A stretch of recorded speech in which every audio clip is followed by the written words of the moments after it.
Hello, my name's David Runciman, and this is Past, Present, Future, the History of Ideas podcast. Today, it is part 2 of our new series that I'm calling Orwell's War.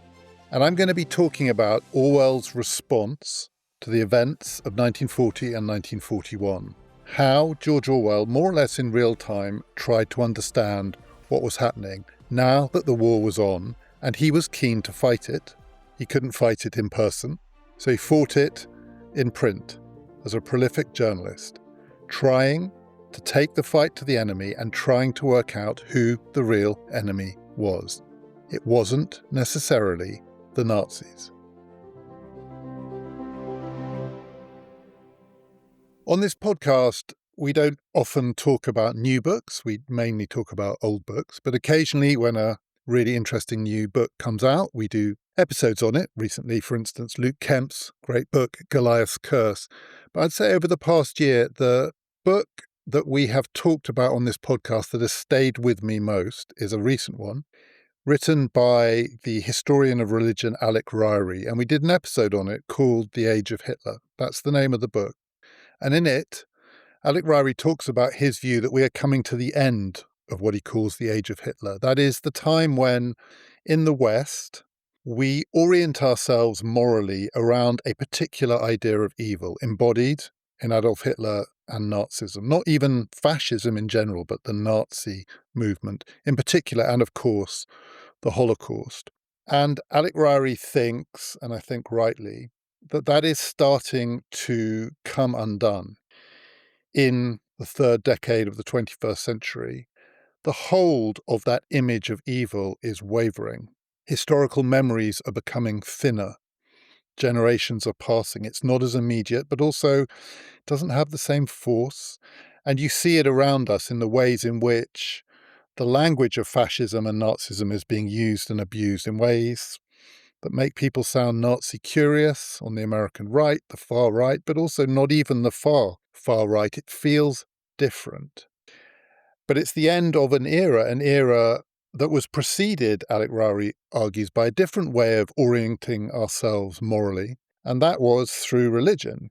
Once upon a time in the 19th century, even through some of the first half of the 20th century, even among people who didn't think of themselves as religious, the core moral question was, in a way, what would Jesus do? The example of Jesus Christ was the one that stood out. If you didn't know where to turn, you have at least got that.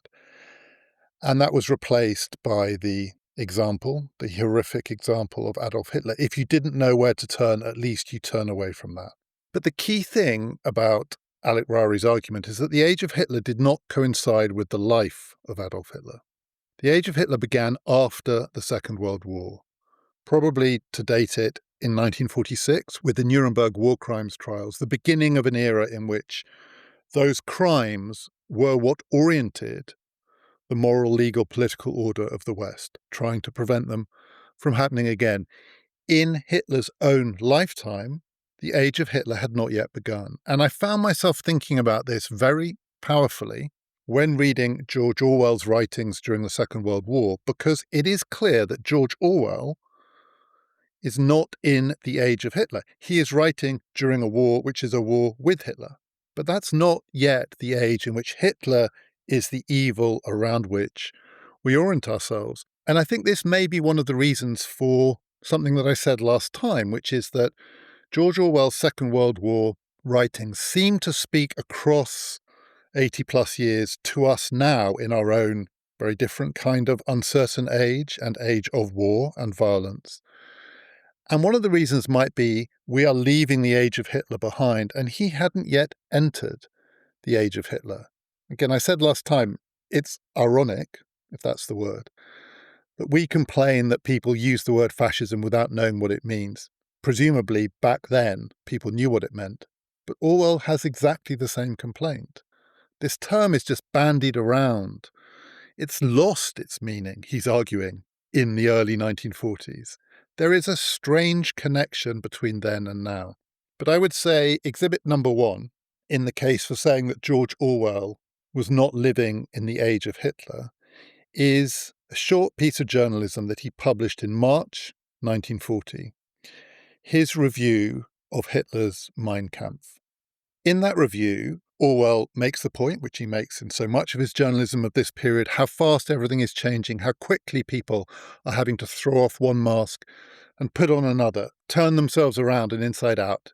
He says, of the edition of Mein Kampf he has in front of him that he's been asked to review, this is an edition that came out just a year ago, earlier in 1939, before we were at war with Hitler's Germany, and it was published in Britain, broadly speaking, in a positive light. The publishing apparatus surrounding the text was to suggest that this was an interesting and worthwhile book, and the publishers have noticed that that won't quite cut it now that we are in a war with this man. So the version that he has in front of him has changed the way that the text is presented so that it's now meant to look like an example of a bad book. And Orwell says, with some force, this is a bit weird because it's the same book. I mean, if it was okay a year ago, why is it not okay now? We're talking about a book. The arguments, he says, are the arguments which Hitler has not really deviated from for the best part of 2 decades, including the virulent anti-Semitism. And a year ago, you're saying, publishers, this is okay, and now you're saying it's a bad thing? As always, he is hyper alert to the twists and turns, the inversions, the hypocrisies of his fellow intellectuals in Britain. But that's not what I want to talk about with this review, because what's so interesting about it is what Orwell has to say about Hitler. So I'm just going to read you a few lines from this review. This is George Orwell in March 1940 on Adolf Hitler.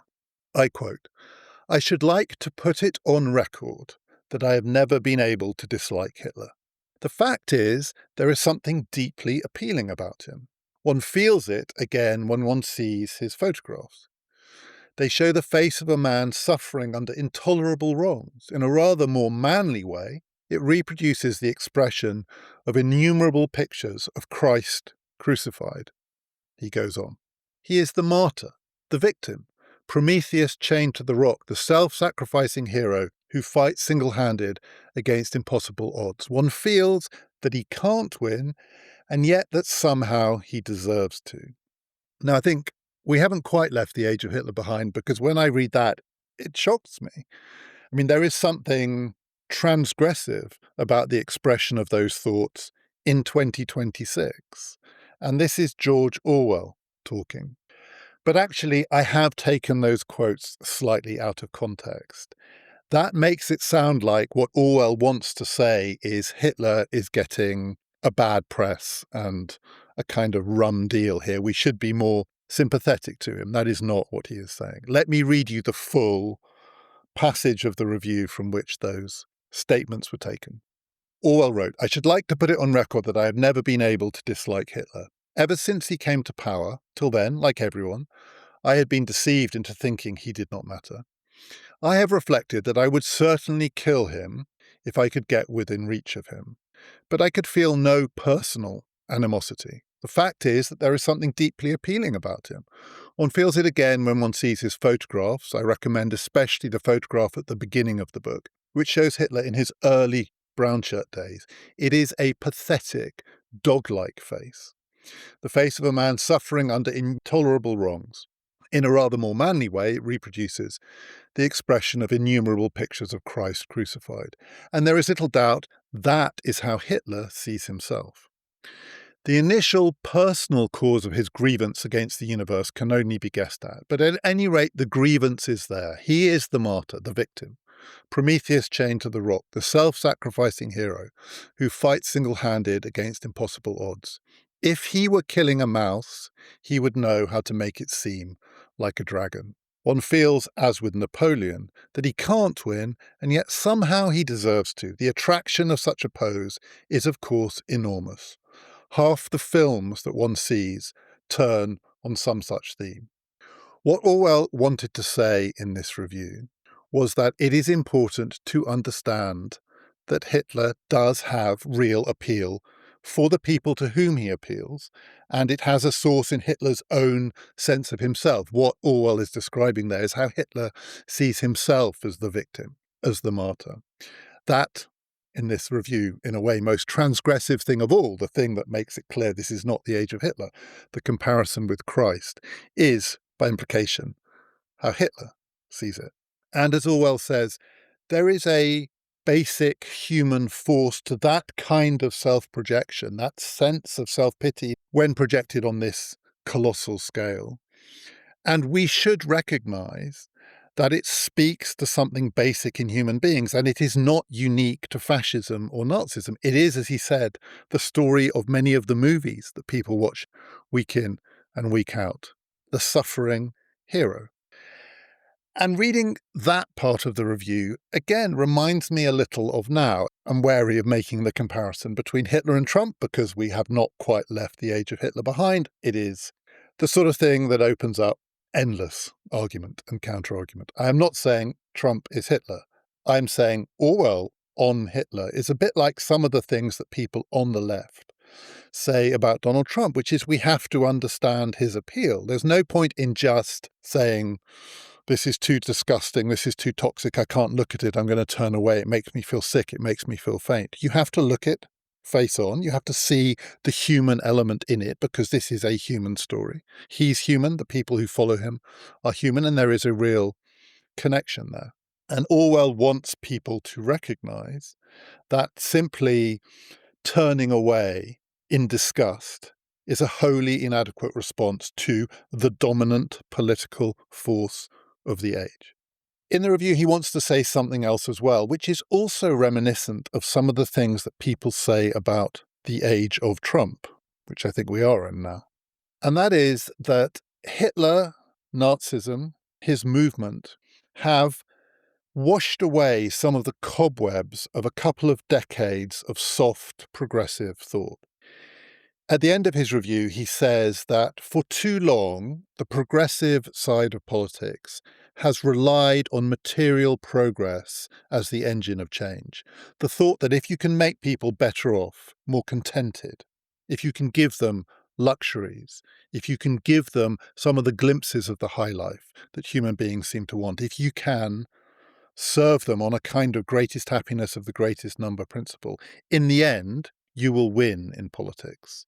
The progressive side will win if it can make people feel better off. It's a very familiar argument, particularly in democratic politics. You hear it all the time. You hear it all the time in British politics in 2026.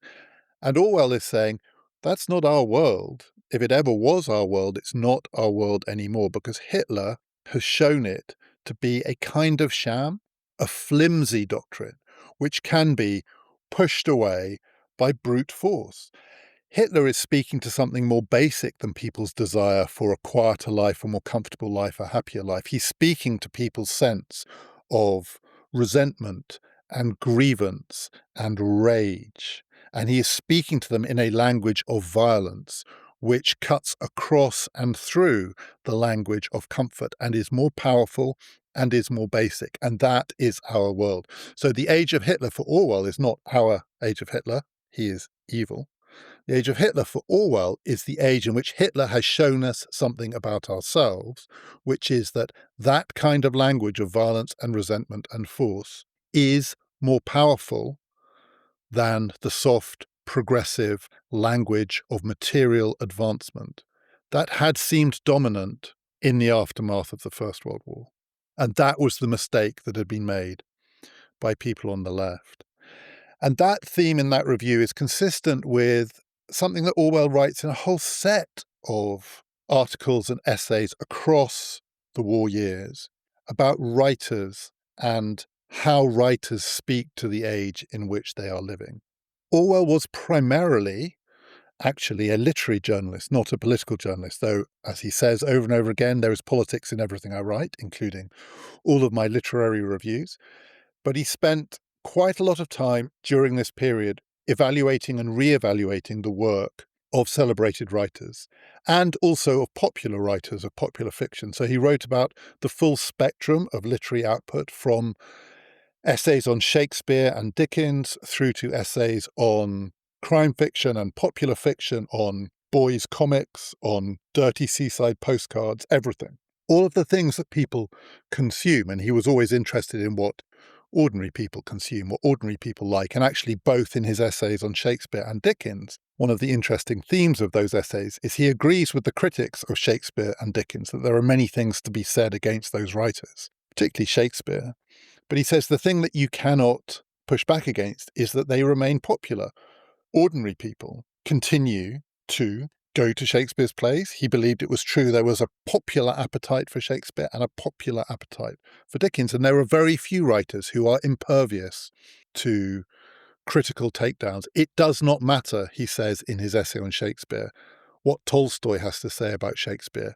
You put the plays on and people will show up. It doesn't matter what the snobs say about Dickens.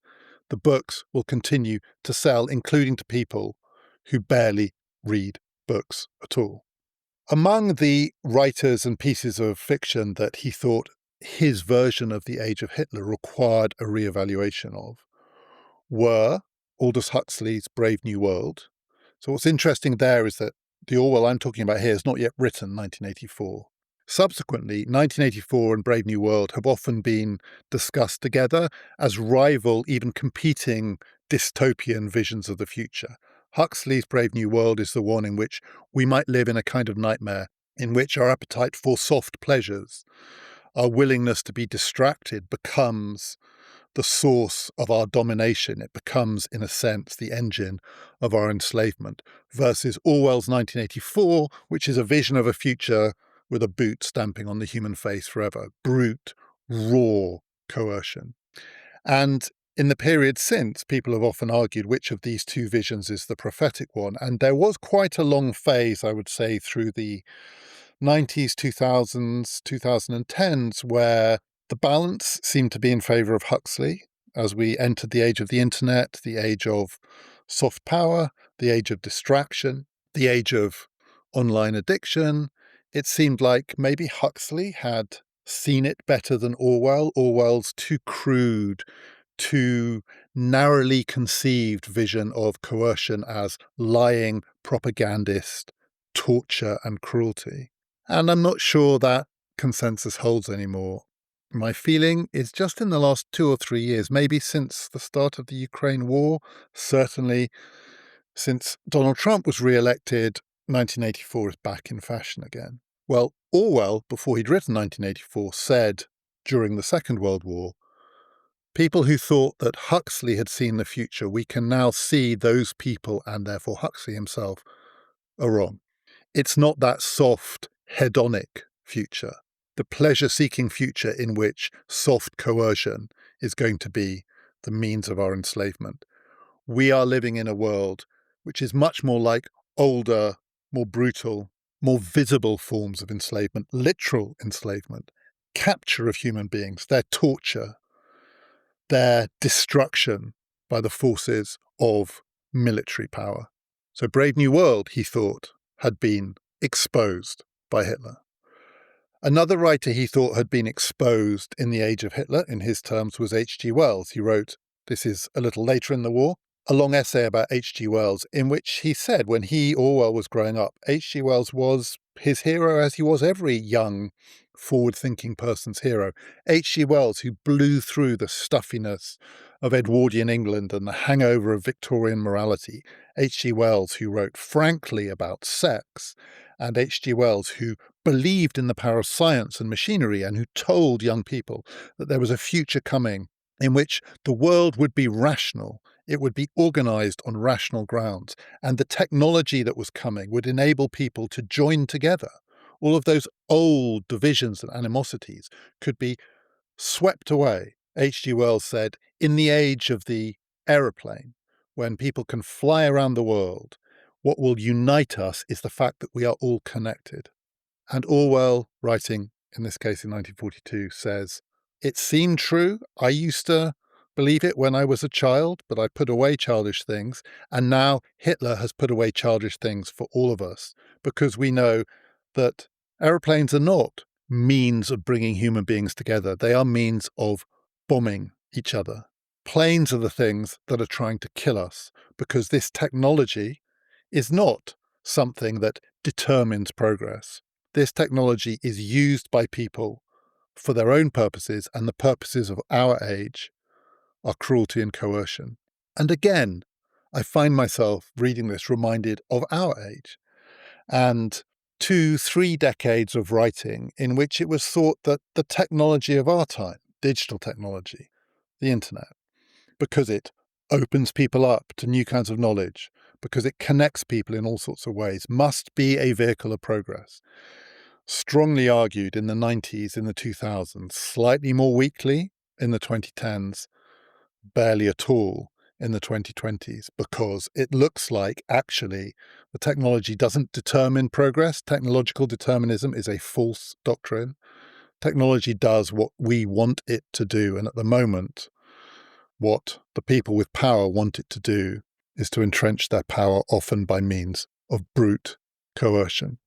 Orwell's review of Hitler speaks to that set of arguments which he made consistently through the Second World War. The main thing that Hitler should have done to us on the other side is wake us up to our own illusions about what is actually driving conflict in the present age. And in that respect, even if in no others, there is an analogy from then to now. But I think I should say something else about Orwell's review of Mein Kampf. It was published in March 1940. My feeling is he wouldn't have written that, let alone published that, 6 months later. In March 1940, though the war was underway, it was still in that early, phony stage. No one was quite sure where it was going to go, nor indeed what Hitler had in store. 6 months later, by September of 1940, everything had changed in that respect, in that people now knew what Hitler had in store. And the tone of Orwell's review, I think, would not have stood. The age of Hitler, in Alec Rari's sense, hadn't begun yet, but something shifted from the spring to the autumn. And what shifted was simply the transformation of the war itself and the political fallout from that. First of all, in Britain, the Chamberlain government fell, replaced by Churchill. Churchill, in conjunction with the Labour Party of whom Orwell was always pretty suspicious, but the Labour Party helped to engineer the coup effectively that got Chamberlain out and Churchill in. Then the fall of France and the establishment in France of a puppet fascistic government, the Pétain government, the Vichy government. And then starting in the late summer and into the autumn, the bombing of London. Orwell was living in London. Orwell was spending his nights in and out of air raid shelters, wondering who would live and who would die. The war took on a completely different character over the summer. And Orwell was massively energized by it. His writing takes on a completely new kind of urgency, which is not there, for instance, in March 1940. But it absolutely is there through the summer. He started to write a diary, and he says he was keeping this diary because things were happening so fast and there was such a sense of possibility of what the future, not the long-term future, but the immediate future might hold, including the possibility of political transformation in Britain. He felt through the summer of 1940 that Britain might be on the cusp of a genuine revolution, and anything was possible. It was a terrifying time. There was very, very strong conviction among many people, including periodically Orwell himself, that Britain was about to be invaded. Hitler was coming, and the fight would be happening in the streets of London. There was clearly unavoidable evidence that Hitler was going to wreak death and destruction on people like Orwell himself, the people around him. The Blitz meant terror on a nightly basis. Orwell was not particularly afraid. He was a brave man. He had fought in a war. But he was alarmed. As he says, he was more exhausted than he was afraid. It was incredibly draining to be bombed night after night after night. But he was, as many people were, impressed by the fact, though some people were afraid, most people were resilient, more resilient than maybe had been anticipated. And he watched with fascination the resilience of the people around him. He was energized, he was excited, and he wanted to keep a record of his feeling of what might happen. And he was all over the place, as anyone would be in a time like that. He did not know what was going to happen. Things were moving so fast. He kept changing his mind about what was possible. So, for instance, just to take one example, he had a complicated, ambivalent view of Churchill. Churchill, an example of the great harlequinade of politics, Churchill posing as a Democrat. Much of what Churchill stood for was anathema to Orwell, particularly the fact that Churchill was a romantic imperialist. But in June 1940, as France fell, Orwell wrote in his diary that the great thing about Churchill, the difference between Churchill and all of the others, the weaklings, the would-be quislings, is Churchill seemed like a man who would do anything to win this war. Churchill would stop at nothing, whatever his own convictions or principles.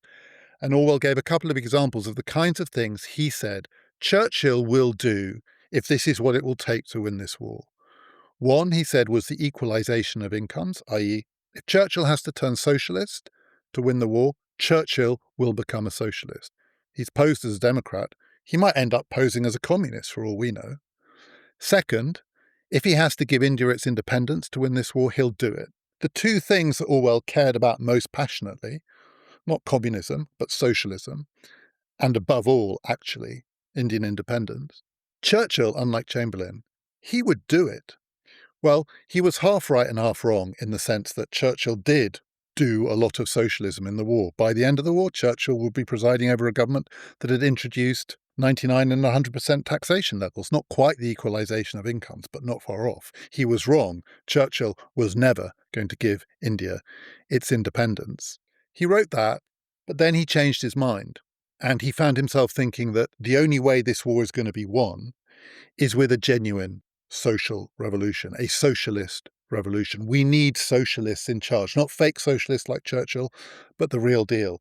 And so he found himself writing in his diary, Churchill must go. So one day he wrote, the great thing about Churchill is he will jibe at nothing to win this war, including socialism. And then he wrote, we've all decided Churchill has to go because Churchill can never do what needs to be done. The first of those entries was the 20th of June, the second was the 24th of June. So 4 days it took him to change his mind on that question. He was all over the place, but the thing that he felt consistently is that something was going to give. Really big change was coming. It was impossible for Britain, under the strain that it was facing, imminent invasion, bombs falling from the sky, the complete mingling of people and classes in underground shelters, terror, and also astonishing resilience. It was impossible for the political order, the social and political order, to remain intact under those conditions. Something had to give. And he was waiting for it. And at the same time, he was fascinated by the conditions of war. He was a brilliant reporter of what he saw around him. That thing that made him the writer he was, his attention to what he called the surface of the earth, small details, what seemed like irrelevant things he overheard people saying in the street, the sights, the sounds, the smells, above all the smells of London. At this time, Orwell was always led by his nose in his writing. The sense organ that gets the most attention is the nose. He's always talking about what people can and can't smell and extending it. He would say, anyone who didn't realize that Stalinism is not what it seems to be from the outside simply has no sense of smell. You should be able to smell it out from 3,000 miles away. He writes about the smell of the underground shelters, people gathering in tube stations, the nights when it smells terrible, the nights when it doesn't, what makes the difference. He writes about the sights that he sees as he walks around London as London was being bombed. And some of it is unforgettable. I'll just give one example. 24th of September 1940, George Orwell walking up Oxford Street. And he wrote in his diary, outside John Lewis's big department store, a pile of plaster dress models, very pink and realistic, looking so like a pile of corpses that one could have mistaken them for that at a little distance. Just the same sight in Barcelona during the Spanish Civil War. Only there, it was plaster saints from desecrated churches. Orwell was a peerless observer of war. But the thing that he was waiting for didn't happen. He waited, he anticipated, He flailed around, trying to say what should happen. Churchill should stay, Churchill should go. But the regime, the social order, survived. At the beginning of 1941, Orwell started to write one of his regular pieces of journalism that continued for most of the remainder of the war, and I think the best journalism that he wrote during the war, which was what was called a letter from London. He was the London correspondent for an American magazine, a New York magazine called the Partisan Review. And every few months, every 3-4 months, he wrote a letter trying to explain to an American audience what was happening in London, what the mood was, what the political maneuverings were, who was up, who was down, also reviewing things like literary developments, what were the new magazines, the kind of thing that still exists to this day when people write a letter from a city to an overseas audience. The Partisan Review was a journal that had been founded early in the 1930s as a communist journal in the United States, but its editorial board had split between the Stalinists and the anti-Stalinists, and the magazine had shut down and re-emerged in 1937 as a magazine of the left, critical of Stalin and of Stalinist communism. It was therefore a magazine that was sympathetic in Orwell's eyes. There were more splits, as always, within the editorial board. The Trotskyites were driven out. By the time Orwell was writing for it, there was another split between the pacifists who didn't want to get involved in this war and those who wanted to take the fight to fascism. But this was, broadly speaking, from Orwell's point of view, a journal that spoke of and to the left in a way that he wanted to. So he wrote to them as a sympathetic audience.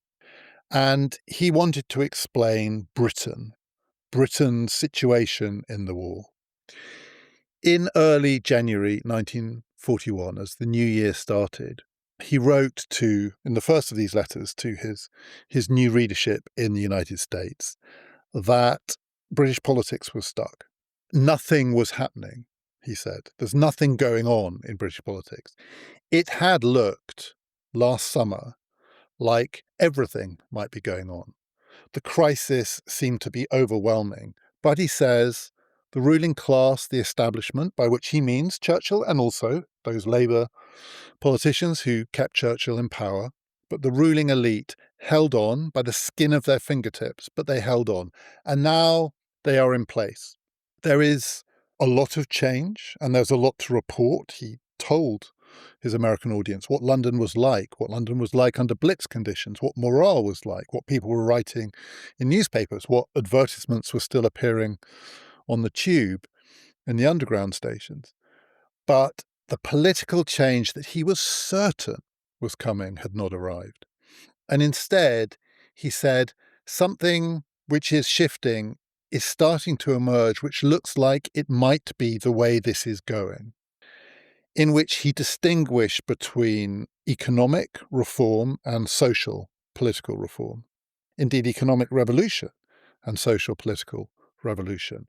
Already early in 1941, he was arguing that you could see Britain's political economy shifting onto a socialist footing. For instance, the nationalisation of industry was widespread.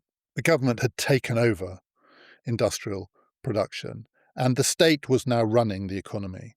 So there was, in a way, a nationalisation effect at work.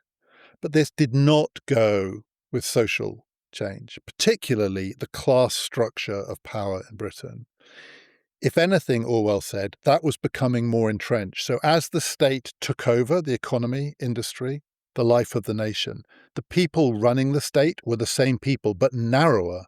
He says, in a way, it's become harder to get a position of power if you didn't go to the right school, if you don't know the right people, if you don't have the right background. Barriers to entry are getting higher under these conditions, not lower. The thing that he had believed in the previous summer, which is that a kind of social revolution, this was a people's war, the army was a people's army, and in the end they would find it intolerable to fight this war in the name of this ruling class. It hadn't happened. The ruling class looked like it might have won. And in that analysis, Orwell had seen something of the future, that there would be astonishing economic change in the structure of the British political economy during the war, but it did not go with commensurate social change. The elites remained the elites. That was his view at the start of 1941, but 1941 was as dramatic a year as 1940. And in the summer, the next great switch around of the war took place, the head-spinning event that caused everyone to say, what, now this? Which was the Nazi invasion of the Soviet Union. The first head-spinning event of 1939 had itself been turned on its head. The Nazi-Soviet pact had turned into a war between Hitler and Stalin, in which it looked initially like Hitler was going to sweep everything before him. Orwell wrote for his American readers what impact this astonishing turnaround had had on British public opinion. And he said, not much. Partly because of a consistent theme of his reports from London, which is that he would go into pubs, watch people listening to the news, watch people and listen to them discussing the war. And he was consistently underwhelmed in the sense that what he mainly noticed is that people were not that interested in the news. They were interested, very interested, during the fall of France. And of course, people wanted to know the latest news during the Blitz and during the Battle of Britain, when it affected them immediately.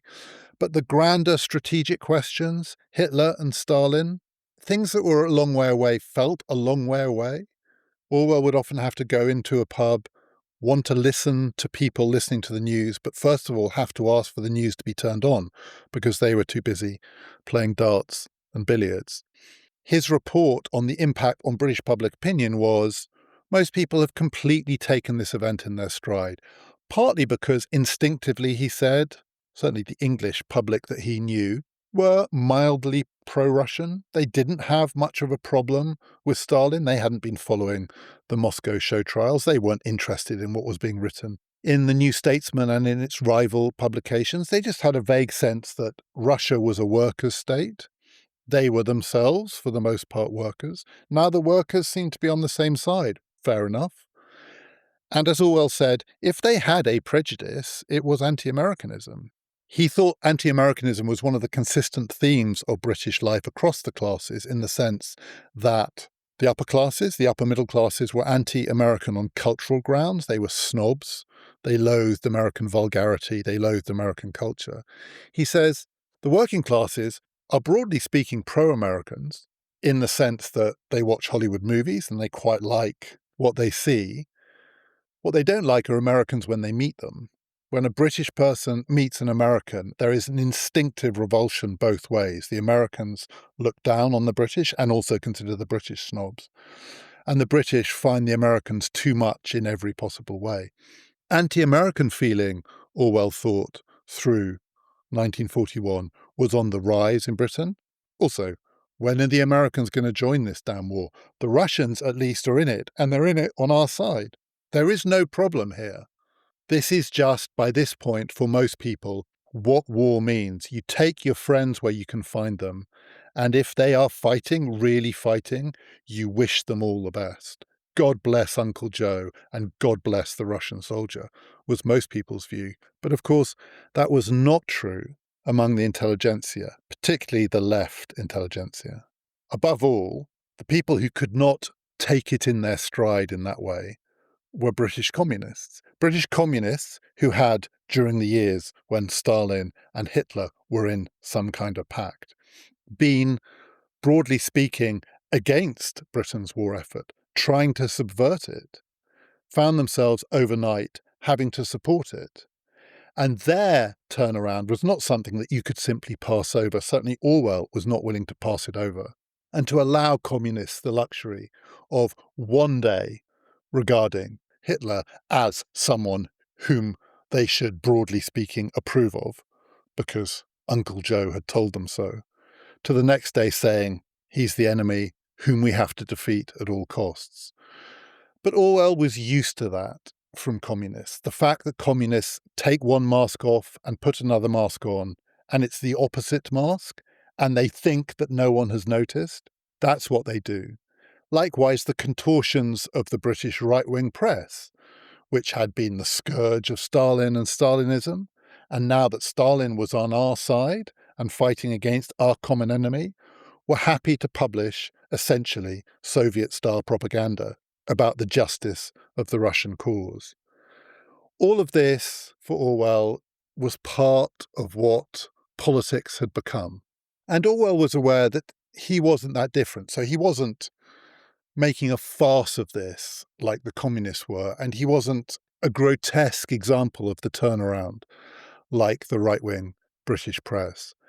But he was aware that behind all of these alliances, allegiances, affiliations were some basic emotions. To go back to his interpretation of what the age of Hitler meant, it meant that you had to recognize that politics didn't all happen at the level of ideas and intellectual understanding and analysis. Some of it was gut, some of it was gut instinct and gut sympathy. Later, not in 41, but in 42, he recorded a conversation that he had.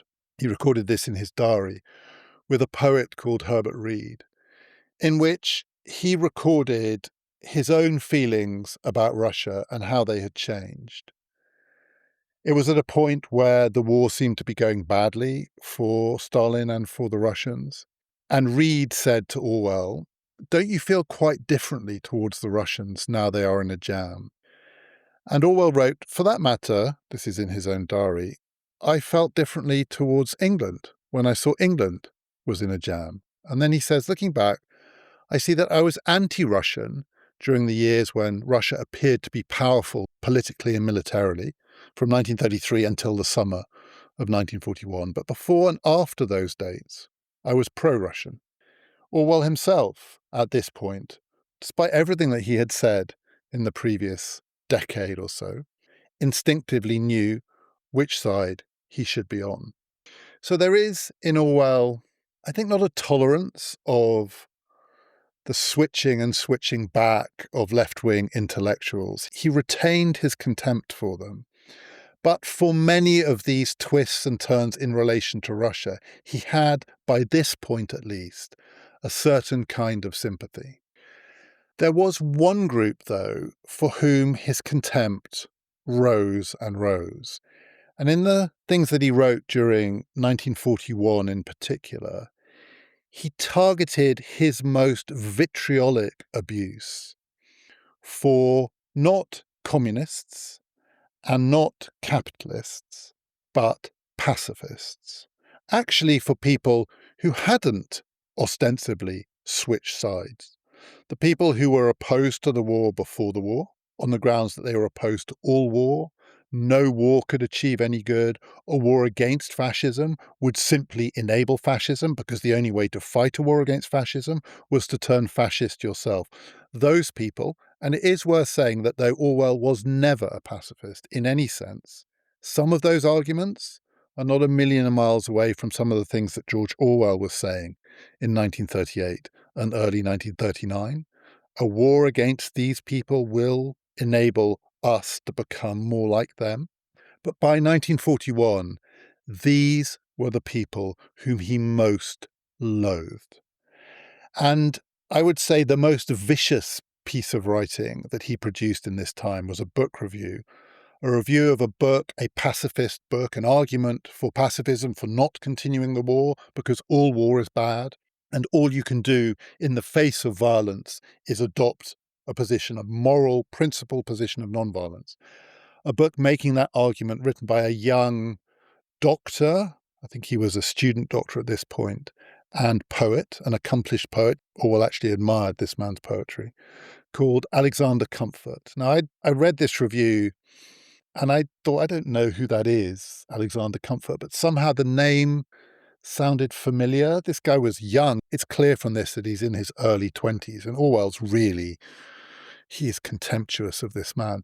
But why do I know that name? So I looked him up. And the reason I know that name is I suspect the reason that many of you might know that name, which is 3 decades later, as Dr. Alex Comfort, he was the author of a multi-million selling book that found itself onto the bookshelves of many people, including many students. He wrote The Joy of Sex. It's that Alex Comfort. This is 3 decades earlier. He was not, at this point, a sexologist. He was not living, as he was then in the 1970s, in a free love commune. Alex Comfort became a kind of example of the sort of hedonic life that Orwell in the 1940s was suggesting that Huxley had falsely prophesied was our future. And I think there is some connection here with the fact that Orwell in 1941 picks on Alex Comfort. He doesn't know this man's going to write The Joy of Sex, but he almost can smell it. And he loathes his pacifism. He thinks it is contemptible. And he thinks it's contemptible for the most basic reasons, which is, doesn't matter what you might have thought in 1938, but now we are fighting a war to the death against this kind of politics, which is nothing but violence. The only way you can defeat it is with violence. And to argue the opposite, to say that non-violence is a meaningful counter to Nazism, is beneath contempt. Here's just one passage from that review. The notion that you can somehow defeat violence by submitting to it is simply a flight from fact. It is only possible to people who have money and guns between themselves and reality. But why should they want to make this flight from reality? Because, rightly hating violence, they do not wish to recognise that it is integral to modern society and that their own fine feelings and noble attitudes are all the fruit of injustice backed by force. Orwell wrote, "I do not myself see Hitler as the saviour, even the unconscious saviour of humanity, but there is a strong case for seeing him so, far stronger than most people in England imagine. What there is no case for is to denounce Hitler and at the same time look down your nose at the people who actually keep you out of his clutches. That is simply a highbrow version of British hypocrisy, and the sort of thing for which Europeans, who at any rate understand the nature of a policeman and a dividend, justifiably despise us." What Orwell is saying there essentially is a consistent theme in his writings, which is those people on the left with the high feelings, the noble feelings, the moralists, the pacifists, are protected from reality by, as he puts it here, injustice backed by force, and that means the empire. Their lifestyles that allow them to have these noble feelings are paid for by a form of rule which, as Orwell had said before the war, is on some accounts worse than fascism. And here he is saying, I don't think Hitler's the saviour of humanity, but there are reasons for thinking that the argument of the people who do should be taken seriously, perhaps more seriously than the arguments of the people who put other people between themselves and the guns. But there are a couple of other things to say about this passage. So the piece of writing of Orwell's from this period, from 1941, that I have not discussed in this episode, is his greatest writing from the war, his long essay called The Lion and the Unicorn. And the reason I haven't talked about it is that a few years ago, I recorded a separate podcast about that in my series on the great political essays. It was my example of Orwell's greatest essay. We'll put the link to that episode in the show notes for this one, if you'd like to listen to it. In that podcast, I argued that Orwell thought that what saved Britain from fascism was its hypocrisy, in the sense that in Britain there was at least the pretense of keeping up appearances, belief in democracy, belief in the rule of law. Even the people who wanted to sell the country out to the fascists were stopped from doing so by a weird kind of British make-believe that we are better than that, because hypocrisy is the thing that can keep you honest, even as you are living a lie. And yet here he is saying that this is just despicable hypocrisy. And I think the difference is hypocrisy on the right, the hypocrisy of people like Churchill, was okay for Orwell. If Churchill has to pretend to be a socialist, that might save Britain from fascism. The thing he could not stomach was the hypocrisy on the left of people who had the best feelings, rightfully hated violence, loathed the bad things in this world, and couldn't bring themselves to look those bad things in the eye, which meant they protected themselves from the consequences of their beliefs by letting other people do the dirty work. Empire on the one hand, fighting on the other. These people were living off the fruits of injustice backed by force, and they were able to express these views, for which, as Orwell pointed out, they would be shot in either Hitler's Germany or Stalin's Russia. But they could express them in England because there were some people who were fighting, using violence, to defend the English way of life. It is also the case that there is something a little hypocritical about Orwell saying this, because before the war, he wasn't saying this. He wasn't saying the pacifist thing. He never had those higher feelings. He never said violence is awful, we should oppose it. Orwell believed in violence against the people who are worse than you are. But he did think that there was a risk that that war that was now underway before it had started would be the thing that, far from defeating fascism, enabled it to have a grip in Britain. And that's why, before it started, it should be opposed. So there is something, I think, revealing about the fact that his most unequivocal contempt is for people who were still holding a position that he had completely and unequivocally himself renounced. There is something of the legacy, I don't want to say of self-loathing here, because I don't think Orwell did self-loathing, but some buried self-awareness.